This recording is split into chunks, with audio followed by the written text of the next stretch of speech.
Në 22 nëntor të vitit 1982, kur zyrtarët e Komitetit Qendror hynë në zyrën e madhe të kryetarit të Presidiumit të Kuvendit Popullor, ata gjetën diçka që nuk duhej të ekzistonte.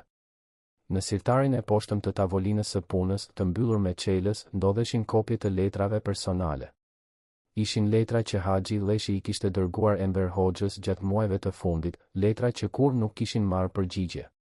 Dokumentet ishin aq të ndjeshme sa edhe vetë njerëzit që i gjetën nuk guxuan t'i lexonin plotësisht. Por një detaj i vogël në këto letra tregonte gjithçka. Në çdo faqe, në çdo paragraf, përsëritej e njëjta fjalë, falje. Çfarë kishte bërë një njeri që kishte shërbyer regjimin për 29 vjet? Çfarë faji mund të kishte një figurë që kishte firmosur dënime me vdekje për mirat të tjerë, por që tani vetë kërkonte mëshirë?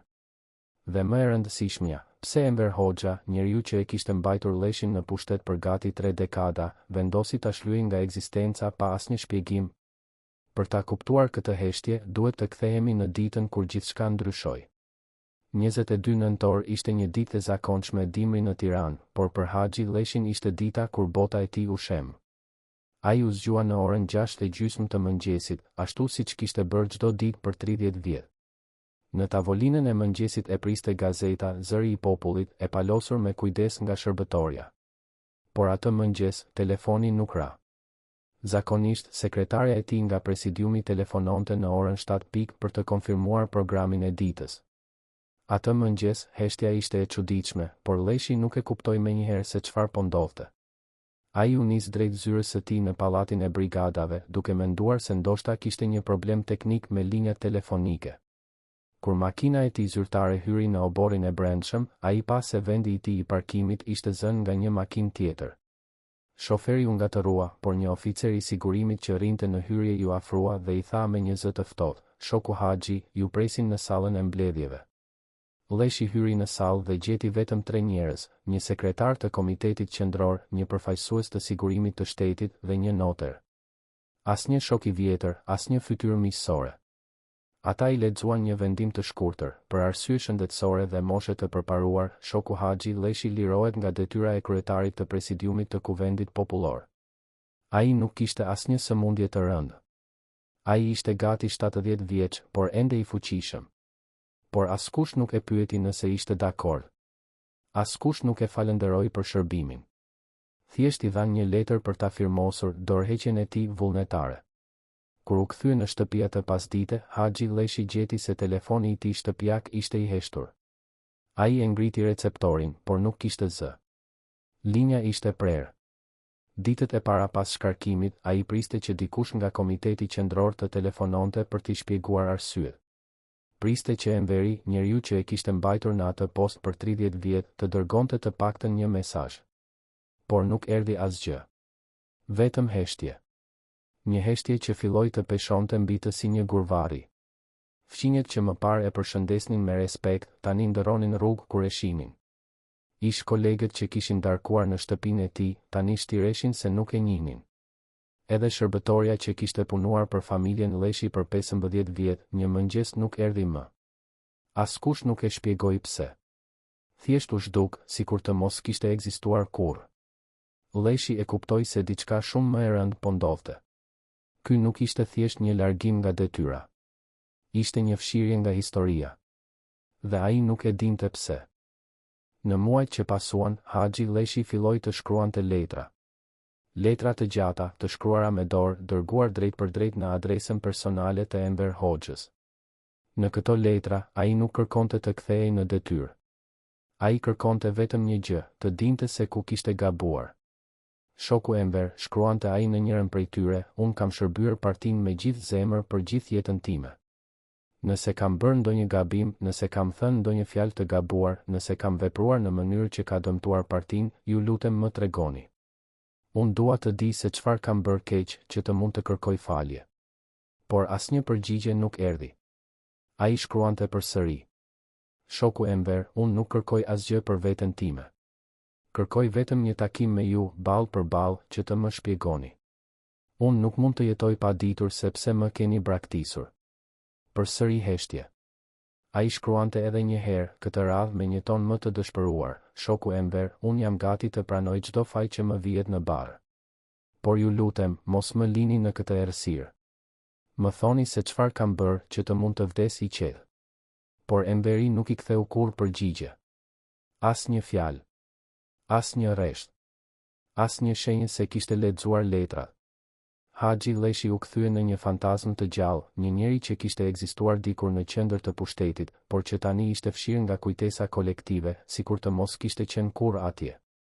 Çfarë kishte ndodhur vërtet? Pse Enver Hoxha, që kishte besuar tek Haxhi Leshi për 30 vjet, vendosi ta shlyejë nga jeta politike pa asnjë shpjegim? Për ta kuptuar këtë, duhet të shikojmë se çfarë po ndodhte në kulmin e pushtetit në ato vite. Në dhjetor të vitit 1981, Mehmet Shehu, kryeministri i Shqipërisë dhe njeriu i dytë më i fuqishëm në vend, u gjet i vdekur në shtëpinë e tij. Versioni zyrtar ishte vetvrasje, por shumë besojnë se ai u vra me urdhër të Enver Hoxhës.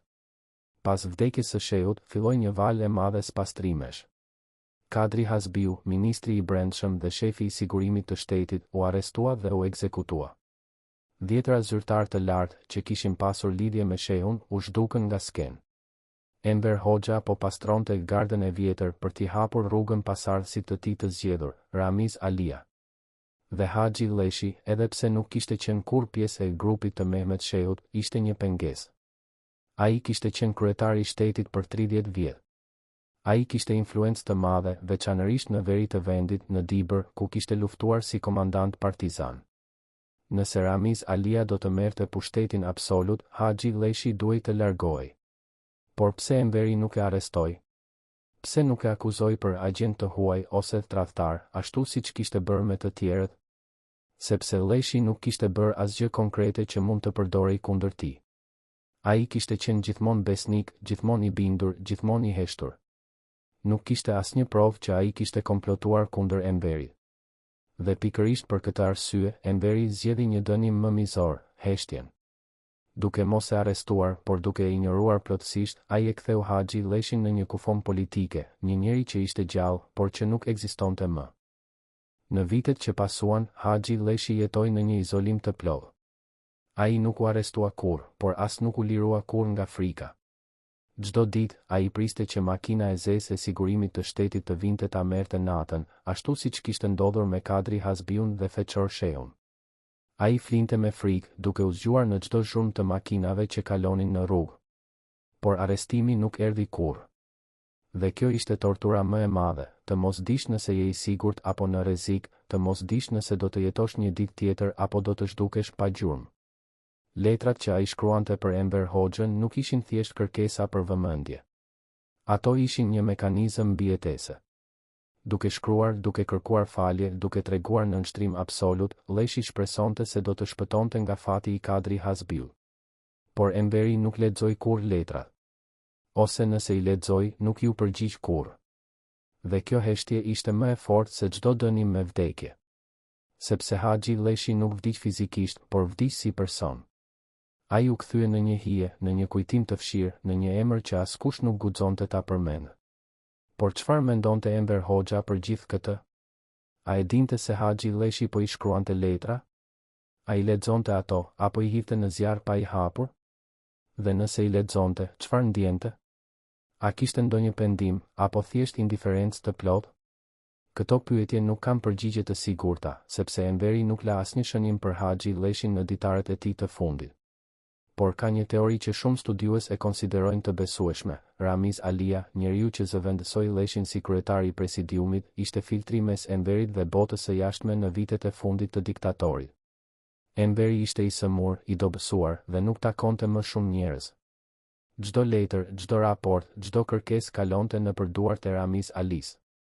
Dhe ka dyshime të forta se Alia mund të ketë bllokuar disa nga letrat e Leshit ose të ketë nxitur mosbesimin e Enverit ndaj tij. Sepse Ramiz Alia kishte interes që Haxhi Leshi të mos kthehej kurrë në skenë. Nëse Leshi do të rehabilitohej, nëse do të merrte përsëri një post të lartë, atëherë pozicioni i Alis do të dobësohej. Dhe kështu, Leshi u la të mbytet në heshtjen e tij, ndërsa Alia konsolidonte pushtetin e tij si pasardhësi i vetëm i Enver Hoxhës. Në 11 prill të vitit 1985, Enver Hoxha vdiq. Haxhi Leshi mësoi lajmin nga radioja, ashtu si çdo qytetar i zakonshëm. Ai nuk u ftua në funeral. Ai nuk u përmend në asnjë fjalim përkujtimor. Ai ishte fshirë plotësisht nga historia zyrtare e regjimit. Por vdekja e Enverit nuk i solli Leshit asnjë lehtësim. Përkundrazi, ajo i mbylli përgjithmonë mundësinë për të marrë një përgjigje. Tani, ai nuk do të dinte kurrë sepse ishte braktisur. Nuk do të dinte kurrë se çfarë kishte bërë keq. Nuk do të dinte kurrë nëse Enveri kishte lexuar letrat e tij apo i kishte hedhur në zjarr pa I hapur. Dhe kjo padije ishte dënimi më I madh që mund t'i jepej një njeriu që kishte jetuar gjithë jetën duke besuar se besnikëria do të shpërblehej. Haxhi Leshi jetoi edhe 13 vjet pas vdekjes së Enver Hoxhës. Ai pa rënien e komunizmit, pa hapjen e arkivave, pa gjykimet e ish udhëheqësve. Në vitin 1996, ai vet u dënua me burgim për gjenocid, për shkak të firmave që kishte vënë në dënimet me vdekje gjatë komunizmit. Por u lirua me kusht për shkak të moshës së tij të thyrë. Ai vdiq në 1 janar të vitit 1998, në moshën 84 vjeçare, duke marrë me vete pengun e pashpjeguar të braktisjes nga udhëheqësi I tij. A mundi ai të falë Enver Hoxhën për atë heshtje? A mundi të gjej paqe në vitet e fundit të jetës? Apo vdiq duke u pyetur ende, çfarë bëra keq? Letrat që Haxhi Leshi I shkroi Enver Hoxhës janë sot në Arkivin Qendror të Shtetit në Tiranë. Ato janë dokumente të hapura për studiuesit, por shumë pak njerëz I kanë lexuar. Sepse ato nuk janë thjesht letra politike. Ato janë një dëshmi e dhimbshme e asaj që I ndodh një njeriu kur I merret gjithçka që ka pasur, pozicioni, respekti, identiteti, pa asnjë shpjegim. Ato janë një dëshmi e asaj që do të thotë të jetosh në një diktaturë, ku edhe besnikëria më e madhe nuk të garanton shpëtimin. Dhe ato janë një dëshmi e asaj që do të thotë të kërkosh falje për një faj që nuk e di se cili është, vetëm për të treguar nënshtrim ndaj një njeriu që nuk të dëgjon më. Kur lexon këto letra, nuk mund të mos pyesësh veten, sa njerëz të tjerë kanë shkruar letra të ngjashme, që kur nuk janë gjetur. Sa njerëz të tjerë kanë kërkuar falje për faje që nuk I kanë bërë, vetëm për të shpëtuar nga frika. Dhe sa prej tyre kanë vdekur pa marrë kurrë një përgjigje? Historia e Haxhi Leshit nuk është thjesht historia e një njeriu që u shkarkua nga detyra. Është historia e një njeriu që u fshi nga ekzistenca, ndërsa ishte ende gjallë. Është historia e një njeriu që shërbeu një regjim për 30 vjet, duke firmosur dënime me vdekje për mijëra të tjerë, por që në fund u kthye vetë në viktimë të njëjtit sistem. Dhe është historia e një heshtjeje që flet më shumë se çdo fjalë. Sepse kur një diktator vendos të hesh, kur vendos të mos të dënoj, por as të mos të fal, ai të dënon me diçka më të keqe se vdekja, të dënon me padijen. Dhe kjo padije është ajo që e bëri Haxhi Leshin të shkruante letra që kur nuk u lexuan, të kërkonte falje për faje që kur nuk ju than, dhe të vdiste pa marrë kur një përgjigje. A ishte kjo drejtësi? A ishte kjo mizori? Apo ishte thjesht mënyra se si funksiononte pushteti absolut? Një pushtet që nuk kishte nevojë as të shpjegonte, as të dënonte, as të falte. Sepse thjesht mund të fshinte një njeri nga historia, sikur ai të mos kishte ekzistuar kurrë. Dhe tani, kur shikojmë mbrapa në këtë histori, duhet të pyesim veten, çfarë mësimi mund të nxjerrim nga kjo? Çfarë na tregon kjo për natyrën e pushtetit, për natyrën e besnikërisë dhe për natyrën e frikës? Sepse Haxhi Leshi nuk ishte një armik I regjimit. Ai ishte një shërbëtor besnik. Dhe pikërisht kjo e bën historinë e tij kaq të frikshme. Sepse nëse edhe një njeri si ai që kishte bërë gjithçka që ishte kërkuar, që kishte firmosur çdo urdhër, që kishte heshtur për çdo krim, mund të braktisej pa asnjë shpjegim, atëherë askush nuk ishte I sigurt. Askush nuk mund të besonte se besnikëria do ta shpëtonte. Dhe askush nuk mund të dinte se kur do të vinte radha e tij për t'u fshirë nga historia. Kjo është trashëgimia e diktaturës, jo vetëm dhuna fizike, por edhe dhuna psikologjike e padijes, e frikës, e heshtjes. Dhe kjo është arsyeja pse letrat e Haxhi Leshit duhet të lexohen, duhet të studiohen dhe duhet të mbahen mend. Sepse ato janë një dëshmi e asaj që I ndodh një shoqërie kur pushteti absolut nuk ka kufi, kur besnikëria nuk ka vlerë dhe kur heshtja bëhet arma më e fortë e terrorit. Në muajt që pasuan shkarkimin, Haxhi Leshi filloi të jetojë një jetë që nuk I përkiste më.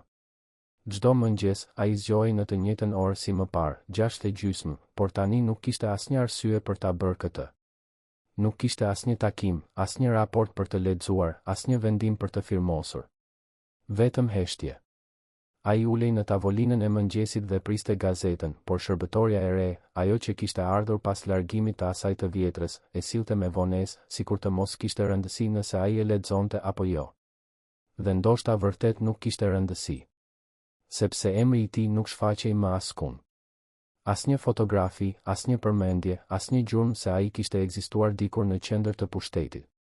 Ishte sikur 30 vjet të jetës së tij ishin fshirë me një goditje pene. Por çfarë e bënte këtë heshtje edhe më të dhimbshme ishte fakti se Leshi nuk e kuptonte pse po ndodhte. Ai kishte shërbyer partinë me gjithë zemër. Kishte ekzekutuar çdo urdhër pa pyetur. Kishte firmosur çdo dënim që ishte vënë përpara, edhe kur dora i dridhej, edhe kur e dinte se njeriu që po dënonte ishte i pafajshëm. Ai kishte bërë gjithçka që ishte kërkuar. Dhe tani, për herë të parë në jetën e tij, ai nuk e dinte se çfarë pritej prej tij. A duhej të heshte? A duhej të kërkonte falje? A duhej të priste që dikush të vinte ta merrte, ashtu siç kishin marrë Kadri Hasbiun? Ai nuk e dinte. Dhe kjo padije e hante nga brenda, më shumë se çdo akuzë e hapur. Një mbrëmje të vonë, në fund të dhjetorit të vitit 1982, Haxhi Leshi mori një vendim. Ai do të shkruante një letër tjetër për Enver Hoxhën. Por kësaj radhe, ai nuk do të kërkonte sqarime. Ai do të kërkonte vetëm një gjë, një takim ballë për ballë. Ai besonte, ose gënjente veten, se nëse mund të fliste drejt për drejt me Enverin, gjithçka do të sqarohej. Ndoshta Enveri nuk e dinte se çfarë po ndodhte. Ndoshta dikush tjetër, dikush nga Komiteti Qendror, po e keqinformonte. Ndoshta Ramiz Alia, njeriu që kishte zëvendësuar Leshin si kryetar i presidiumit, po luante një lojë të fshehtë. Leshi e shkroi letrën me dorë, me shkronja të mëdha dhe të qarta, që të mos kishte asnjë keq kuptim. Shoku Enver, filloi ai, unë nuk kërkoj të kthehem në detyrë. Nuk kërkoj asnjë privilegj. Kërkoj vetëm një takim me ju, vetëm 15 minuta, që të më shpjegoni se ku kam gabuar. Unë jam gati të pranoj çdo faj, por ju lutem, mos më lini në këtë errësirë. Më thoni se çfarë kam bërë që të mund të kërkoj falje me ndërgjegje të pastër. Ai e vulosi letrën dhe e dërgoi nëpërmjet një kurieri të besuar, një ish shok lufte që ende kishte akses në Komitetin Qendror. Kurieri premtoi se do ta dorëzonte letrën drejt për drejt në duart e sekretares personale të Enver Hoxhës. Leshi priti. 1 javë. 2 javë. 3 javë. Asnjë përgjigje. Asnjë telefonat. Asnjë shenjë se letra kishte arritur. Dhe atëherë ai e kuptoi. Enveri nuk donte të fliste me të. Ose më keq, Enveri nuk e konsideronte më të denjë për t'i dhënë një përgjigje. Por Haxhi Leshi nuk mund të hiqte dorë. Sepse nëse hiqte dorë, nëse pranonte heshtjen si një dënim përfundimtar, atëherë ai do të pranonte se gjithë jeta e tij kishte qenë e kollë. Dhe kjo ishte diçka që ai nuk mund ta pranonte. Kështu që ai vazhdoi të shkruante. Letra pas letre, muaj pas muaji, duke përsëritur të njëjtat fjalë, duke kërkuar të njëjtën gjë, një shpjegim. Por sa më shumë shkruante, aq më shumë e kuptonte se asnjë përgjigje nuk do të vinte. Dhe kjo e bënte torturën edhe më të madhe. Sepse çdo letër që shkruante ishte një akt nënshtrimi, një akt poshtërimi, një akt që e bënte të ndihej edhe më i vogël, edhe më i pavlerë. Por ai nuk mund të ndalonte. Sepse nëse ndalonte së shkruari, atëherë do të pranonte se Enveri e kishte fshirë plotësisht nga jeta. Dhe kjo ishte diçka që ai nuk mund ta duronte. Kështu që ai vazhdoi të shkruante, edhe kur e dinte se letrat nuk lexoheshin, edhe kur e dinte se askush nuk e dëgjonte, edhe kur e dinte se ishte duke folur me një mur sepse të paktën kështu, ai ndihej se ende ekzistonte. Të paktën kështu, ai ndihej se ende kishte një zë, edhe nëse askush nuk e dëgjonte. Por ndërsa Haxhi Leshi shkruante letrat e tij të dëshpëruara, diçka tjetër po ndodhte në kulmin e pushtetit. Enver Hoxha, njeriu që kishte sunduar Shqipërinë me grusht hekuri për 40 vjet, po vdiste ngadalë. Ai vuante nga diabeti i rënd, nga problemet me zemrën dhe nga një sëmundje e panjohur që mjekët e tij nuk guxonin ta diagnostikonin hapur. Ai kalonte shumicën e kohës në vilën e tij në blok, i rrethuar nga mjek, infermier dhe roje të sigurimit të shtetit. Ai nuk takonte më shumë njerëz. Ai nuk shkonte më në Komitetin Qendror. Ai nuk mbante më fjalime publike. Ai ishte bërë një fantazm, një hije e asaj që kishte qenë dikur. Por edhe në këtë gjendje, ai ende mbante pushtetin absolut. Çdo vendim kalonte nëpër të. Çdo urdhër jepej në emrin e tij. Dhe çdo njeri që guxonte të dyshonte për autoritetin e tij, zhdukej pa gjurmë. Ramiz Alia, njeriu që Enveri kishte zgjedhur si pasardhësin e tij, ishte filtri mes diktatorit dhe botës së jashtme. Ai ishte ai që vendoste se cilat letra do t'i arrinin Enverit dhe cilat do të mbeteshin të palexuara. Ai ishte ai që vendoste se cilat raporte do t'i paraqiteshin diktatorit dhe cilat do të fshiheshin. Dhe ai ishte ai që kishte interes që Haxhi Lleshi të mos kthehej kurrë në skenë. Sepse nëse Lleshi do të rehabilitohej, nëse do të merrte përsëri një post të lartë, atëherë pozicioni i Alis do të dobësohej. Dhe kështu, letrat e Lleshit nuk i arritën kurrë Enver Hoxhës. Ose nëse i arritën, Alia sigurohej që Enveri të mos i lexonte me vëmendje. Ai i paraqiste ato si kërkesa të panevojshme nga një njeri i moshuar që ka humbur kontaktin me realitetin. Dhe Enveri, i dobësuar dhe i lodhur, nuk kishte më energji për t'u marrë me problemet e vogla. Ai kishte probleme më të mëdha. Duhej të siguronte që pasardhësi i tij do të vazhdonte linjën e tij. Duhej të pastronte çdo gjurmë të grupit armiqësor të Mehmet Shehu. Dhe duhej të siguronte që emri i tij do të mbetej i paprekur në histori. Haxhi Lleshi nuk ishte më i rëndësishëm. Ai ishte thjesht një kujtim i së kaluarës, një kujtim që duhej fshirë. Por a e dinte Haxhi Lleshi se çfarë po ndodhte në kulmin e pushtetit? A e dinte se letrat e tij nuk po lexoheshin? A e dinte se Ramiz Alia po luante një lojë të fshehtë? Ndoshta po. Ndoshta ai e dyshonte. Por ai nuk kishte asnjë mënyrë për ta provuar. Ai nuk kishte më akses në komitetin qendror. Ai nuk kishte më miq në pozicione të larta që mund t'i jepnin informacion. Ai ishte plotësisht i izoluar, plotësisht i pafuqishëm, plotësisht në mëshirën e atyre që kishin vendosur ta fshinin nga historia. Dhe kjo ishte tortura më e madhe, të dish se po të ndodh diçka e padrejtë, por të mos kesh asnjë mënyrë për ta ndaluar. Të dish se po të gënjejnë, por të mos kesh asnjë provë. Të dish se po të tradhtojnë, por të mos kesh asnjë aleat. Kjo ishte jeta e Haxhi Lleshit në vitet 1983 dhe 1984, një jetë e mbushur me dyshime, me frikë, me padije. Një jetë ku çdo ditë ishte një luftë për të mbajtur shpresën gjallë, edhe kur çdo shenjë tregonte se shpresa ishte e humbur. Dhe ndërsa Haxhi Lleshi luftonte me hijen e tij, Enver Hoxha po përgatitej për vdekjen. Ai e dinte se nuk do të jetonte shumë më gjallë. Ai e dinte se trupi i tij po i tradhtonte. Dhe ai e dinte se duhej të siguronte që trashëgimia e tij do të mbetej e paprekur. Kështu që ai shkroi testamentin e tij politik. Ishte një dokument i gjatë.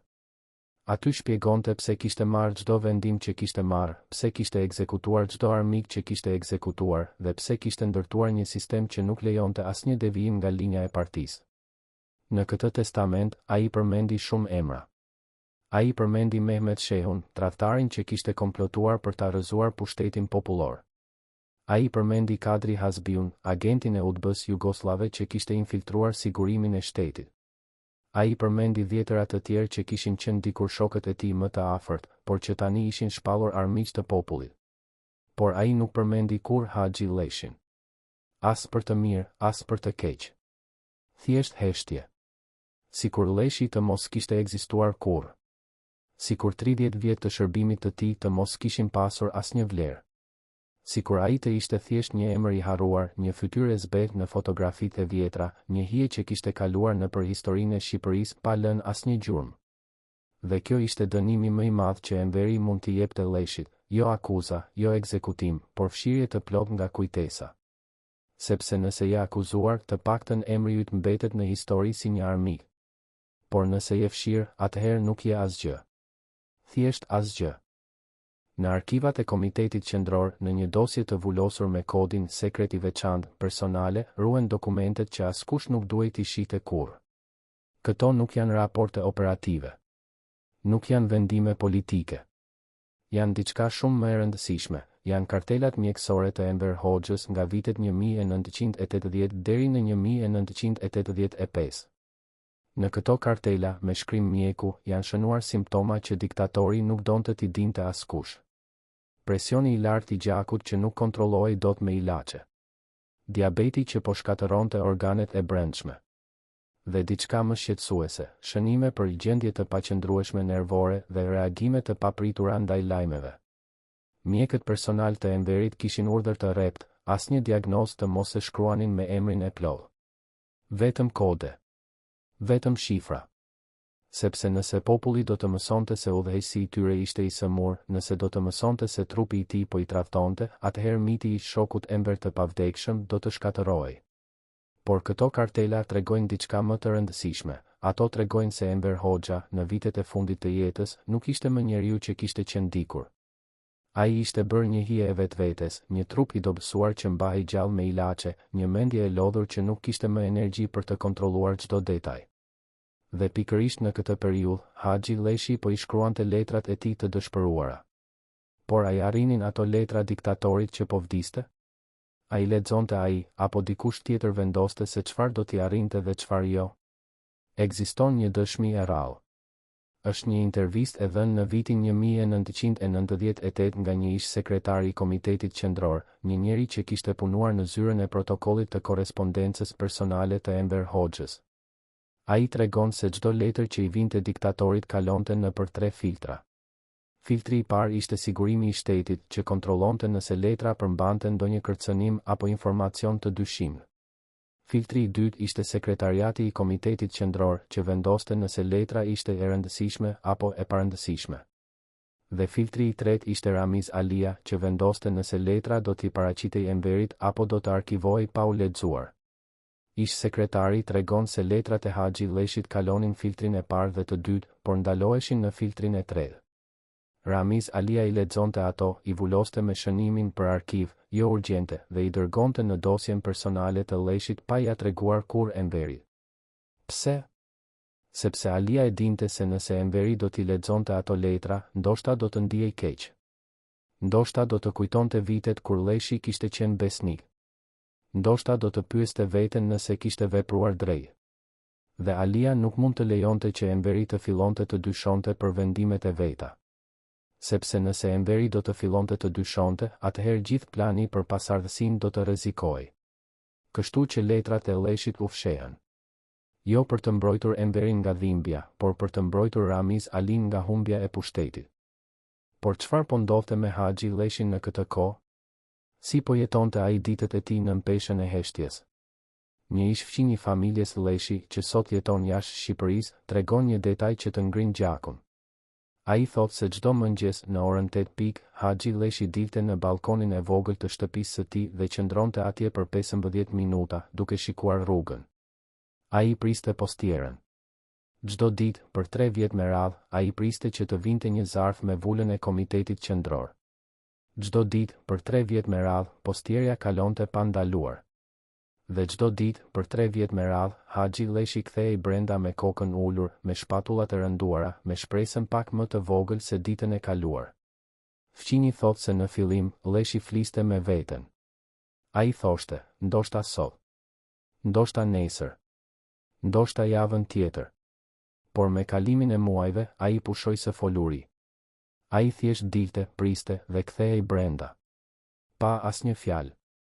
Pa asnjë shprehje në fytyrë. Sikur të ishte kthyer në një makinë, në një ritual pa kuptim, në një lëvizje automatike që trupi e bënte pa menduar. Dhe kjo ishte tortura më e madhe. Jo dhimbja e menjëhershme, por gërryrja e ngadaltë e shpresës. Ditë pas dite, javë pas jave, muaj pas muaji, derisa shpresa të kthehej në një kujtim të zbehur, në një ëndër të humbur, në një iluzion që nuk kishte më asnjë lidhje me realitetin. Por ndërsa Haxhi Leshi priste një përgjigje që nuk do të vinte kurrë, trupi i Enver Hoxhës po shkatërrohej me shpejtësi të frikshme. Mjekët e tij personal, që kishin urdhër të mos flisnin kurrë për gjendjen e tij, sot mund të flasin. Dhe ajo që tregojnë është një pamje e tmerrshme e pushtetit që po shpërbëhej. Enveri, që dikur kishte qenë një njeri i fortë, me një prezencë që mbushte çdo dhomë, tani ishte bërë një skelet i mbuluar me lëkurë. Ai kishte humbur më shumë se 20 kilogram. Flokët e tij, që dikur ishin të zinë dhe të dendur, tani ishin të bardhë dhe të rrallë. Duart i dridheshin kur përpiqej të mbante një gotë ujë. Këmbët nuk e mbanin dot më shumë se disa minuta në këmbë. Dhe sytë që dikur kishin pasur një shkëlqim të ftohtë dhe të ashpër, tani ishin të errët, të lodhur, të mbushur me një frikë që ai nuk e pranonte kur me zë të larë. Frikën e vdekjes. Frikën se gjithçka që kishte ndërtuar do të shkatërrohej pas tij. Frikën se emri i tij do të shëmtohej, ashtu siç ai kishte shëmtuar emrat e të tjerëve. Dhe kjo frikë e bënte edhe më mizor. Sepse sa më shumë ndije i dobët, aq më shumë donte të tregonte se ende kishte pushtet. Aq më shumë donte të dënonte, të spastroj, të fshijë çdo gjurmë të dyshimin. Dhe Haxhi Leshi, edhe pse nuk e dinte, ishte një nga viktimat e kësaj frike. Sepse Enveri nuk mund të pranonte se kishte pasur nevojë për Leshin. Nuk mund të pranonte se Leshi kishte qenë besnik. Sepse nëse do ta pranonte, atëherë do të pranonte se kishte gabuar duke e shkarkuar. Dhe Enver Hoxha nuk gabonte kurrë. Kurrë. Në muajin shkurt të vitit 1985, 2 muaj para vdekjes së Enver Hoxhës, ndodhi diçka e çuditshme. Një mbrëmje, rreth orës 9, një makinë e zezë e sigurimit të shtetit u ndal përpara shtëpisë së Haxhi Leshit. 2 oficerë zbritën dhe trokitën në derë. Leshi, që ishte duke darkuar me gruan e tij, ngriu. Ai mendoi se kishte ardhur momenti që kishte frikë prej 3 vjetësh. Momenti kur do ta merrnin. Momenti kur do ta çonin në burgun e Burrelit, ashtu siç kishin çuar Kadri Hasbiun. Momenti kur do ta ekzekutonin pa gjyq, ashtu siç kishin ekzekutuar 10 të tjerë. Por oficerët nuk erdhën për ta arrestuar. Ata erdhën për t'i dorëzuar një zarf. Një zarf të vogël, të bardhë, pa asnjë vul, pa asnjë shenjë se nga vinte. Oficeri i parë ja dha zarfin dhe tha vetëm një fjali, lexojeni vetëm. Pastaj u kthyen dhe ikën. Haxhi Leshi e hapi zarfin me duar që i dridheshin. Brenda kishte një letër të shkruar me makinë shkrimi, pa asnjë firmë, pa asnjë datë. Letra thoshte vetëm kaq, mos shkruaj më. Nuk do të ketë përgjigje. Mos prit asgjë. Jeto në heshtje. Asgjë më shumë. Asnjë shpjegim. Asnjë arsye. Vetëm një urdhër i ftohtë, i shkurtër, i prerë. Leshi e lexoi letrën 3 herë. Pastaj e dogji në oxhak. Ai nuk i tha kur gruas së tij se çfarë kishte shkruar në atë letër. Ai nuk ja tregoi kur askujt. Por nga ajo natë, ai nuk shkroi më asnjë letër për Enver Hoxhën. Ai kuptoi se lufta kishte mbaruar. Ai kishte humbur. Dhe tani duhej të jetonte me humbjen. Por kush e kishte dërguar atë letër? Ai ishte Enver Hoxha vetë, që në një moment të rrallë të ndërgjegjësimit kishte vendosur t'i jepte Leshit një përgjigje përfundimtare? Ai ishte Ramiz Alia, që donte të sigurohej se Leshi nuk do të shkruante më dhe nuk do të krijonte probleme? Ai ishte dikush tjetër nga sigurimi i shtetit, që kishte marrë iniciativën për të mbyllur këtë kapitull të bezdishëm? Nuk e dim. Dhe ndoshta nuk do ta dim kurrë. Por ajo që dim është se ajo letër ishte goditja përfundimtare. Sepse deri në atë moment, Haxhi Leshi kishte pasur shpresë. Ai kishte besuar se ndoshta, një ditë, Enveri do t'i përgjigjej. Ndoshta, një ditë, do të kishte një sqarim. Ndoshta, një ditë, do të kuptonte se çfarë kishte bërë keq. Por ajo letër i mori çdo shpresë. Ajo i tha se nuk kishte asnjë arsye. Se nuk kishte asnjë shpjegim. Se thjesht kështu ishte vendosur. Dhe ai duhej ta pranonte. Duhej të heshte. Duhej të jetonte në errësirë, pa kur e ditur pse. Dhe tani, kur shikojmë mbrapa në këtë histori, duhet të pyesim, kush përfitoi nga heshtja e Enver Hoxhës? Kush fitoi nga fshirja e Haxhi Leshit? Përgjigja është e qartë, Ramiz Alia. Njeriu që zëvendësoi Leshin si kryetar i presidiumit të Kuvendit Popullor. Njeriu që u bë pasardhësi i vetëm i Enver Hoxhës. Njeriu që, pas vdekjes së diktatorit, mori pushtetin absolut dhe e mbajti atë për 6 vjet të tjera. Nëse Haxhi Leshi do të kishte mbetur në postë, Ramiz Alia nuk do të kishte pasur rrugë të lirë për pushtet. Sidomos nëse Leshi do të kishte pasur ende influencë dhe respektin e njerëzve nga veriu i vendit. Sepse Leshi, edhe pse ishte gjithmonë besnik ndaj Enverit, nuk ishte njeri i Ramiz Alis. Ai ishte nga brezi i vjetër, nga ata që kishin luftuar në mal, nga ata që kishin njohur Enverin kur ai ende nuk ishte bërë diktator. Dhe kjo e bënte të rrezikshëm. Jo sepse do të komplotonte. Jo sepse do të tradhtonte. por sepse ekzistenca e tij vet ishte një kujtim i një kohe tjetër, i një partie tjetër, i një regjimi që kishte pasur ende disa njerëz me dinjitet. Dhe Ramiz Alia nuk kishte nevojë për kujtesa. Ai kishte nevojë për një faqe të bardhë, ku të shkruante historinë e vet dhe për ta pasur atë faqe të bardhë, ai duhej të fshinte çdo gjurmë të së kaluarës. Çdo emër që mund të kujtonte diçka tjetër. Çdo fytyrë që mund të tregonte se dikur gjërat kishin qenë ndryshe. Pra, kur Enver Hoxha vdiq në 11 prill të vitit 1985, Ramiz Alia trashëgoi jo vetëm pushtetin, por edhe heshtjen. Ai trashëgoi vendimin që Haxhi Leshi të mbetej I fshirë. Ai trashëgoi urdhrin që emri I Leshit të mos përmendej. Ai trashëgoi sistemin që e kishte kthyer një njeri besnik në një fantazmë. Dhe ai e vazhdoi atë sistem me të njëjtën ftohtësi, me të njëjtën mizori, me të njëjtën indiferencë. Sepse në fund të fundit, çfarë ishte Haxhi Leshi për Ramiz Alin? Asgjë. Thjesht një emër I vjetër, një kujtim I panevojshëm, një problem I zgjidhur. Dhe nëse Leshi vdiste në heshtje, nëse vdiste pa u ankuar, nëse vdiste pa kërkuar drejtësi, atëherë askush nuk do ta kujtonte. Askush nuk do të pyeste. Askush nuk do të kërkonte llogari. Dhe kështu ndodhi. Haxhi Leshi jetoi edhe 13 vjet pas vdekjes së Enver Hoxhës. Ai pa rënien e komunizmit. Ai pa hapjen e kufive. Ai pa shkatërimin e sistemit që kishte shërbyer gjithë jetën. Por ai nuk pa kur drejtësi. Ai nuk mori kur një shpjegim. Ai nuk dëgjoi kur një fjalë falje.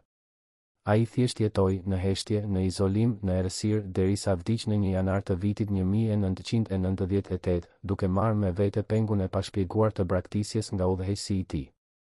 Por a mbaroi historia me vdekjen e tij? A u mbyll kapitulli përfundimisht? Jo.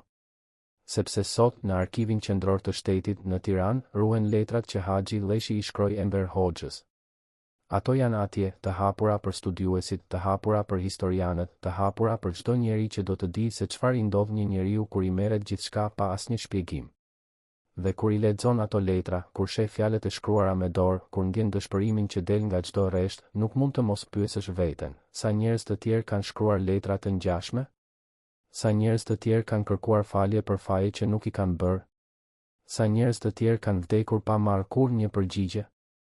Dhe sa prej tyre janë fshirë plotësisht nga historia, sikur të mos kishin ekzistuar kurrë? Kjo është trashëgimia e diktaturës. Jo vetëm dhuna fizike, por edhe dhuna psikologjike e heshtjes. Jo vetëm vrasjet, por edhe fshirjet. Jo vetëm ekzekutimet, por edhe harresa. Dhe kjo është arsyeja pse historia e Haxhi Leshit duhet të tregohet, duhet të studiohet, duhet të mbahet mend. Sepse ajo është një dëshmi e asaj që I ndodh një shoqërie kur pushteti absolut nuk ka kufi, kur besnikëria nuk ka vlerë dhe kur heshtja bëhet arma më e fortë e terrorit. A mund të falim atë që ndodhi? A mund të harrojmë? A mund të themi se ishte thjesht një kohë tjetër, një sistem tjetër, një botë tjetër? Apo duhet të mbajmë mend që të mos përsëritet kurrë më? Në 23 shkurt të vitit 1996, Haxhi Leshi u zgjua në orën 5:30 të mëngjesit nga trokitja e fortë në derë. Ai ishte 83 vjeç, trupi I lodhur, shikimi I dobësuar, por mendja ende e qartë. Kur hapi derën, gjeti 4 oficer policie dhe një prokuror. Ata mbanin një urdhër arresti. Akuza, gjenocid. Krime kundër njerëzimit. Nënshkrimi I dënimeve me vdekje gjatë regjimit komunist. Leshi nuk u habi. Ai e kishte pritur këtë moment që nga rënia e komunizmit në vitin 1991. Ai e dinte se firmat e tij, mira firma të vëna në dosje ekzekutimi, një ditë do të ktheheshin kundër tij. Por ajo që nuk e kishte pritur ishte kjo, se do ta arrestonin në moshën 83 vjeç, kur trupi I tij mezi mbahej në këmbë, kur zemra I rrahte me vështirësi, kur çdo hap ishte një mundim. Oficerët e çuan në makinë. Ai nuk rezistoi. Ai nuk bërtiti. Ai nuk kërkoi mëshirë. Ai thjesht u ul në sediljen e pasme, me pranga në duar dhe shikoi nga dritarja ndërsa makina lëvizte nëpër rrugët e Tiranës. Njerëzit që e shihnin nuk e njihnin më. Për ta, ai ishte thjesht një plak I vjetër, një kujtim I errët I një kohe që donin ta harronin. Por për Haxhi Leshin, ky ishte momenti kur historia përfundimisht e arriti. Jo historia që ai kishte shërbyer. por historia që ai kishte krijuar me duart e veta, me firmat e veta, me heshtjen e vet dhe tani, ajo histori po e gëlltiste. Gjyqi i Haxhi Lleshit zgjati vetëm 3 ditë.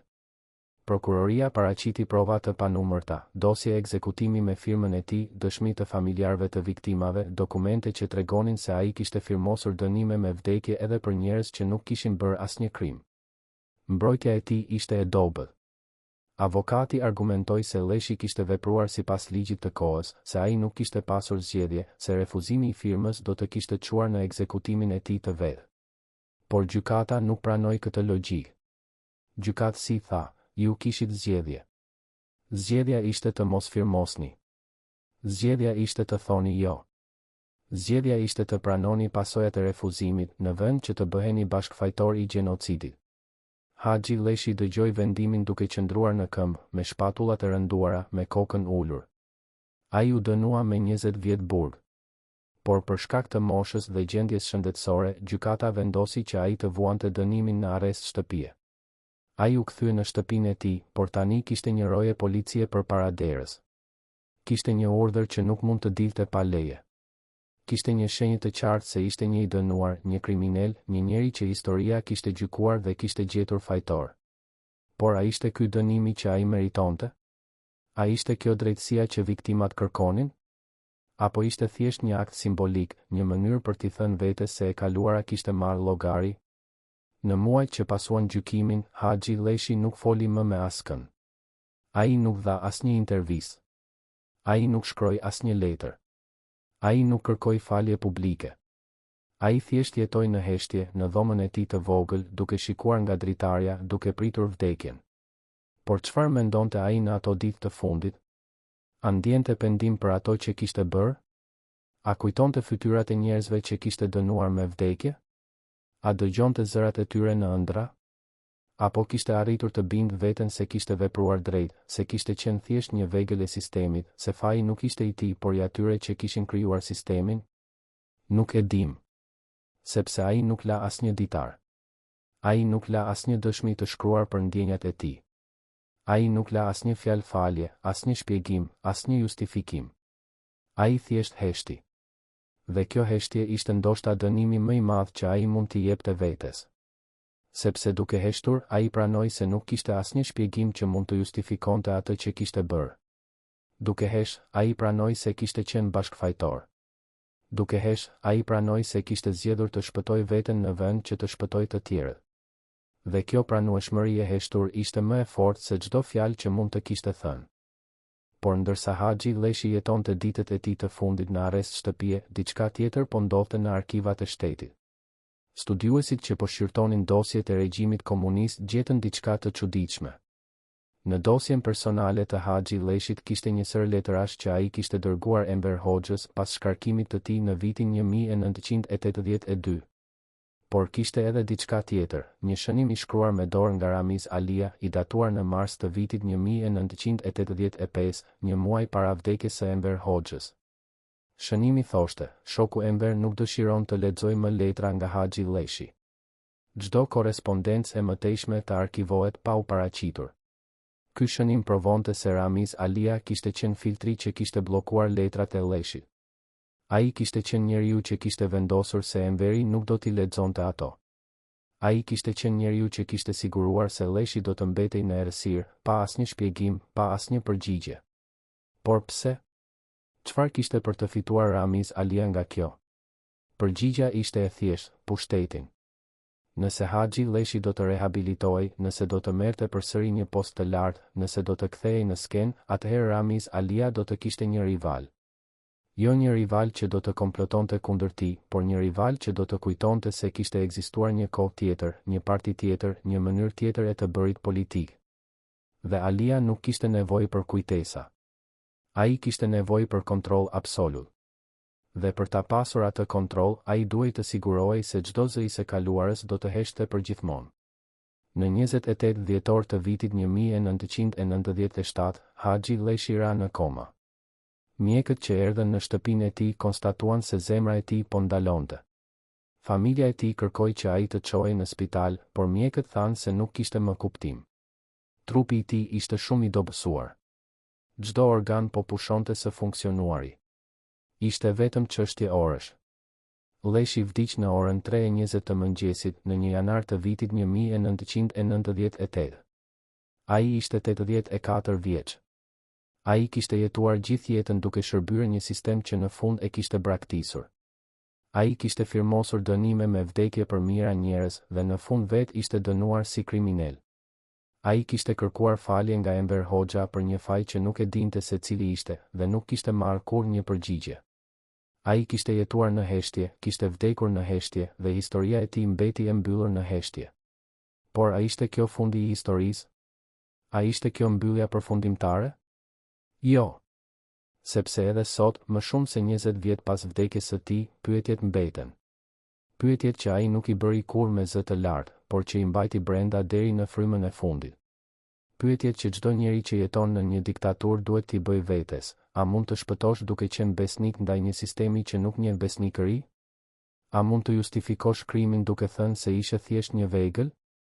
A mund të kërkosh falje për diçka që nuk e kupton? Dhe a mund të vdesësh në paqe, kur e di se duart e tua janë të njollosura me gjak? Pas vdekjes së Haxhi Leshit, familja e tij kërkoi që ai të varrohej në Dibër, në vendlindjen e tij, pranë varrit të prindërve. Por autoritetet refuzuan. Ata thanë se një njeri i dënuar për gjenocid nuk mund të varrohej me nderime. Kështu që ai u varros në një varrezë të vogël në periferi të Tiranës, pa asnjë ceremoni, pa asnjë fjalim, pa asnjë përkujtim. Vetëm familja e ngushtë ishte atje. Asnjë ish shok lufte. Asnjë ish koleg. Asnjë përfaqësues i shtetit.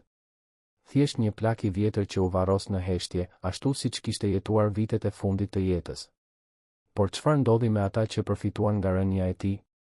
Ramiz Alia, njeriu që zëvendësoi Haxhi Leshin dhe që bllokoi letrat e tij drejtuar Enver Hoxhës, jetoi deri në vitin 2011. Ai u gjykua gjithashtu për krime kundër njerëzimit, por u lirua për shkak të moshës. Ai vdiq në shtëpinë e tij, i rrethuar nga familja, pa u penduar kurrë për atë që kishte bërë. Ai nuk kërkoi kurrë falje. Ai nuk pranoi kurrë fajin. Ai thjesht tha se kishte vepruar sipas ligjit të kohës. Dhe kështu, ai vdiq i qetë, ndërsa Haxhi Leshi kishte vdekur duke mbajtur peshën e padijes. Shqipëria, vendi që Haxhi Leshi kishte shërbyer për 30 vjet, ndryshoi plotësisht pas rënies së komunizmit. Sistemi që ai kishte mbrojtur u shkatërrua. Partia që ai kishte shërbyer u shpërb. Emrat që ai kishte respektuar u shëmtuan. Dhe historia që ai kishte menduar se do të mbetej e shkruar për gjithmonë, u rishkrua nga e para. Por një gjë nuk ndryshoi: heshtja. Heshtja për krimet e regjimit. Heshtja për viktimat që nuk morën kurrë drejtësi.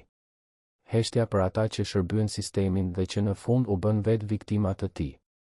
Sepse Shqipëria, si shumë vende të tjera që dolën nga diktatura, zgjedhi të harronte në vend që të kujtonte. Zgjedhi të mbyllte syt në vend që të shikonte të vërtetën. Zgjedhi të ecte përpara në vend që të ndalonte dhe të pyeste: çfarë ndodhi vërtet? Kush ishte fajtor? Dhe kush ishte viktim? Sot, më shumë se 20 vjet pas vdekjes së Haxhi Leshit, emri i tij është pothuajse i harruar. Nuk ka asnjë përmendore për të. Nuk ka asnjë libër që tregon historinë e tij të plotë. Nuk ka asnjë film, asnjë dokumentar, asnjë ekspozit që shpjegon se kush ishte ai vërtet. Ai është thjesht një emër në arkiva, një fytyrë e zbetë në fotografi të vjetra, një kujtim i errët i një kohe që shumica duan ta harrojnë. Por letrat e tij ende janë atje. Letrat që ai i shkroi Enver Hoxhës duke kërkuar falje për një faj që nuk e dinte se cili ishte. Letrat që nuk u lexuan kurrë, që u bllokuan nga Ramiz Alia, që u arkivuan pa u paraqitur. Letrat që tregojnë se çfarë i ndodh një njeriu kur i merret gjithçka pa asnjë shpjegim. Dhe këto letra janë dëshmia më e fortë e asaj që ishte diktatura, jo vetëm dhuna fizike, por edhe dhuna psikologjike e heshtjes. Jo vetëm vrasjet, por edhe fshirjet. Jo vetëm ekzekutimet, por edhe harresa. Por pyetja që mbetet është kjo: a mund të mësojmë diçka nga kjo histori? A mund të kuptojmë se çfarë do të thotë të jetosh në një sistem ku besnikëria nuk të garanton shpëtimin? A mund të kuptojmë se çfarë do të thotë të kërkosh falje për diçka që nuk e kupton? A mund të kuptojmë se çfarë do të thotë të vdesësh pa marrë kurrë një përgjigje? Apo do të vazhdojmë të harrojmë, të mbyllim syt, të ecim përpara pa u ndalur për të pyetur, çfarë ndodhi vërtet? Kush ishte fajtor? Dhe kush ishte viktim? Sepse nëse nuk pyesim këto pyetje, nëse nuk kërkojmë përgjigje, nëse nuk mbajmë mend, atëherë historia do të përsëritet. Ndoshta jo në të njëjtën formë. Ndoshta jo me të njëjtat emra. Por me të njëjtën logjik, logjikën e pushtetit absolut, logjikën e heshtjes, logjikën e fshirjes. Dhe atëherë, njerëz të tjerë do të shkruajnë letra që nuk do të lexohen kurrë. Njerëz të tjerë do të kërkojnë falje për faje që nuk i kanë bërë. Njerëz të tjerë do të vdesin pa marrë kurrë një përgjigje. Dhe historia do të vazhdojë të përsëritet derisa ne të vendosim të ndalojmë dhe të themi, mjaft. Mjaft heshtje. Mjaft fshirje. Mjaft harres. Është koha të flasim. Është koha të kujtojmë. Është koha të kërkojmë të vërtetën, edhe nëse ajo të vërtetë na vëm. Dhe kështu, historia e Haxhi Lleshit mbetet e hapur. Jo sepse nuk dim se çfarë ndodhi, por sepse nuk dim ende se çfarë do të bëjmë me atë që dim. A do ta harrojmë? A do ta mbajmë mend? A do të kërkojmë drejtësi? A do të kërkojmë të vërtetën? Apo do të vazhdojmë të jetojmë në heshtje, ashtu siç jetoi Haxhi Lleshi në vitet e fundit të jetës? Kjo është pyetja që mbetet. Kjo është pyetja që çdo njeri duhet t'ia bëjë vetes. Dhe kjo është pyetja që do të përcaktojë nëse historia do të përsëritet. Apo nëse përfundimisht do të mësojmë nga e kaluara dhe do të ndërtojmë një të ardhme tjetër. Një të ardhme ku heshtja nuk është më armë, ku fshirja nuk është më dënim, dhe ku çdo njeri ka të drejtë të di se pse po i ndodh ajo që po i ndodh. Sepse kjo është drejtësia e vërtetë, jo vetëm dënimi i fajtorit, por edhe shpjegimi i së vërtetës. Jo vetëm mbyllja e dosjeve, por edhe hapja e tyre. Jo vetëm harresa, por edhe kujtesa. Dhe kjo është ajo që Haxhi Lleshi nuk mori kurrë. Kjo është ajo që ai kërkoi gjithë jetën. Dhe kjo është ajo që ne, sot, duhet t'ua japim të gjithë atyre që vdiqen pa marrë kurrë një përgjigje.